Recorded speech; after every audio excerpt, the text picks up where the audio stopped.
Here's a quick video to show you how to make rice in your Black+Decker rice maker. All right, the first thing we're going to do is add rice.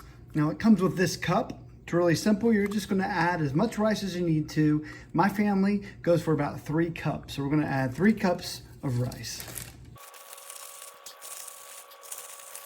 All right, and just so you know, this is different than an actual cup. So you'll definitely want to use the cup that comes with the rice maker.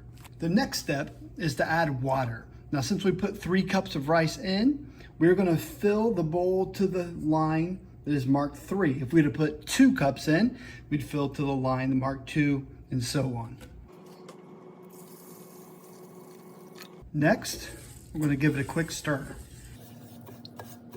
Finally, we're going to place the lid on, and we'll plug our rice maker in.